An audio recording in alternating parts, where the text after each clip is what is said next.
শেখ হাসিনা সোমবার এক virtual meeting এ শুধুমাত্র বাংলাদেশের পুলিশ সদস্যদের হত্যাকাণ্ডের সঙ্গে জড়িতদের বিচার এবং দেশের ভবিষ্যৎ নিয়ে বক্তব্য দিয়েছেন বলে সংবাদ প্রকাশ করেছে ভারতীয় গণমাধ্যম দ্য প্রিন্ট। হাসিনার উদ্ধৃতি দিয়ে দ্য প্রিন্ট প্রকাশ করেছে, হাসিনা বাংলাদেশে ফিরে এসে সব হত্যাকারীর বিচার করবে, তাদের বিচার বাংলার মাটিতেই হবে।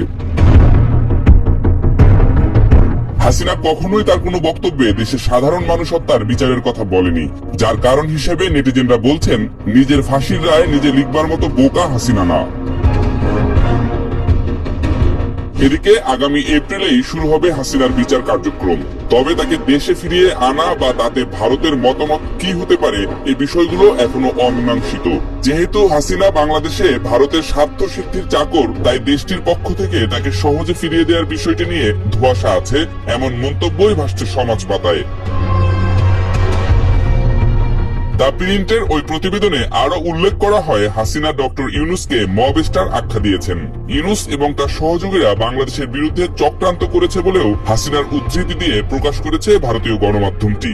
দ্য প্রিন্ট আরো লিখেছে, হাসিনা ওই ভার্চুয়াল মিটিং এ বলেছেন, আল্লাহ আমাকে বাঁচিয়ে রেখেছেন এই উদ্দেশ্যেই যে আমি ফিরে আসব।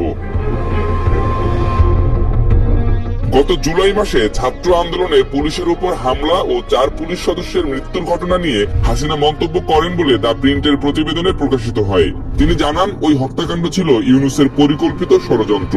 তিনি এই ঘটনার গভীর তদন্তের দাবি করেন এবং জানান যে অভিযুক্তদের বিচার নিশ্চিত করতে তিনি ফিরে আসবেন। দ্য প্রিন্ট হাসিনার বরাত দিয়ে আরো লিখেছে, এটি ছিল একটি বড় চক্রান্ত এবং আমি ফিরে এসে তাদের বিচারের মুখোমুখি করব।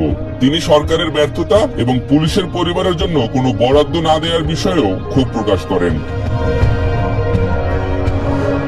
শেখ হাসিনা তার বক্তব্যে জানান, যখনই তিনি দেশে ফিরবেন প্রতিটি হত্যাকাণ্ডের বিচারের জন্য উপযুক্ত ব্যবস্থা গ্রহণ করবেন। পাশাপাশি তিনি বর্তমান সরকারকে সন্ত্রাসী বলে আখ্যায়িত করেন এবং জনগণকে তাদের অধিকার পুনরুদ্ধারে সংগ্রাম করার আহ্বান জানান বলে প্রতিবেদন প্রকাশ করেছে ভারতীয় মিডিয়াটি।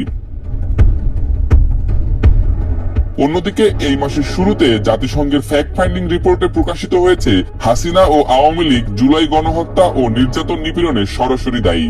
প্রতিবেদনে আরো বলা হয়েছে, হাসিনা সরকারের শীর্ষ কর্মকর্তাদের নির্দেশে ছাত্র জনতার উপরে মেটাল বুলেট ব্যবহার করা হয়। দ্য প্রিন্টের এমন প্রতিবেদন প্রকাশের পর বাংলাদেশের সামাজিক যোগাযোগ মাধ্যমে বিরূপ প্রতিক্রিয়া দেখা দিয়েছে। এত কিছুর পরও হাসিনা এবং আওয়ামী লীগের কোনো অনুশোচনা নেই জনগণের কাছে মাথা নোয়াবার ইচ্ছা। এখনো তার অহংবোধ তাকে আরো জনবিচ্ছিন্ন করছে।